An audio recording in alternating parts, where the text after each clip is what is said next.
lost in the shuffle that Steph Curry's out for a month with a labrum injury or a shoulder separation is kind of the fact that the dynasty is sort of on shaky ground right now. In fact, one of the major architects of the Golden State dynasty and the current GM of the Warriors, Bob Myers, is currently working on an expiring deal right now.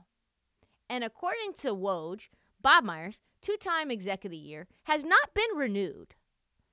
And Golden State ownership and Myers have had conversations about a new contract, but those talks currently appear to be on a hiatus. Ruh-roh. I don't know if that's good. I don't think that's good. Anytime contract talks have stalled, which is another nice word, or that's what hiatus means. That's a nice way of saying stalled contract talks, hiatus. That's not good. And it is fascinating to me. It's fascinating to me because that Draymond punch really sort of reverberated and changed everything. Like, the team all year has been in turmoil. The chemistry, the vibes are bad. Then you're paying Jordan Poole. You paid him. You paid Wiggins. Okay. You got to figure out what to do with Clay. And then you have Clay's extended cold streak. Clay getting emo in the mentions. You've got Wiseman getting demoted to the G League. Then you've got Poole's erratic play off the bench. Then he plays as a starter and plays well, but he only plays well when either Steph or Clay don't start. And now Steph Curry has a separated shoulder and is out for a month?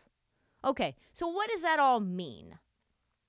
I mean, it's tough to be gold-blooded, first off. It's tough right now to be a Warriors fan. It's very cold on these streets right now. We keep the faith, but my faith is sort of shaking a little bit. And now Bob Myers is working, and he's on an expiring, and they can't get a deal done for a guy who's brought them 4 rings and like 6 finals appearances?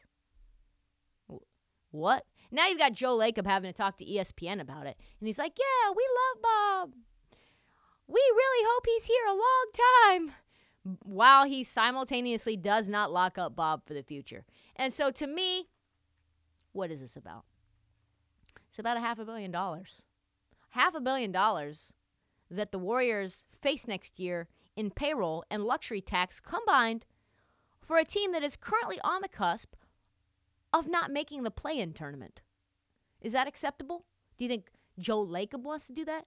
Do you think Bob Myers wants to do that? No. Which is why Connor Letourneau of the SF Chronicle dropped the bombshell today. He said the Warriors are considering blowing up the bridge. What does that mean? Blowing up the bridge? Yes, the 2-timeline approach may be getting nixed. Letourneau said this: more than a third of the way through the season, the reigning champions remain hobbled by an inconsistent bench as they enter Sunday's game at Toronto with the league's 20th ranked defense and a 2-14 road record. Most concerning for the Warriors, though, is the fact that they sit below 500 despite Curry having played almost every game and posting MVP caliber numbers.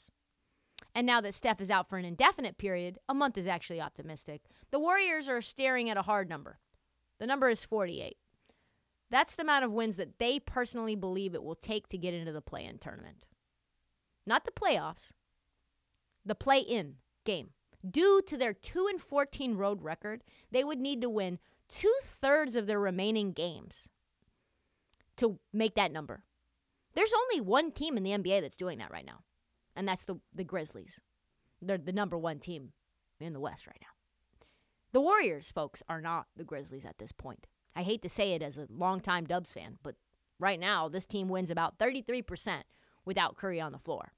A month-long stretch of 6-12 without him, the season is sunk. Sink, sunk, whatever you want to say. And it is not like they can add any immediate help without making it financially impossible next year. Wiseman is going to cost them $90 million in salary and luxury tax penalties alone if they re-sign him. And the wild thing is, this is crazy. This is actually getting lost in the shuffle. Did you know that they tried to trade Wiseman just recently? They tried to trade him. Yeah, under the radar. They're trying to do it in the shadows of the night, even though they say they're building around him. But they are trying to, in the shadows of the night, trade Wiseman to the San Antonio Spurs for Jakob Poeltl. And you know what the San Antonio Spurs said? thanks, but no fucking thanks. You're going to need, in order for you to get Jakob Poeltl, you're going to need to give us some draft capital in order to make that work. What? Imagine if you're a team offering the number 2 overall pick in the draft, who's only 21 years old, for a 27-year-old Austrian who's averaged 20 minutes a game and 7.5 points per game his entire career. And that team says, no, we don't want that number 2 overall pick unless you sweeten the deal with more draft picks. What? Are you serious? And you know me, I don't like Wiseman. I never have. I've been trying to be positive on him. I'm trying to find things to like about him. I'm trying to listen to the folks who are deep in the weeds about him. But he doesn't know basketball. He knows nothing about basketball. And as a yoga person would say, he has no mind-body connection. You know what I mean? His brain can't tell his body what to do and it do it right away. There's some clunkiness there. So he's rapidly playing his way into being probably one of the youngest, most highly drafted negative assets in the league, Wiseman.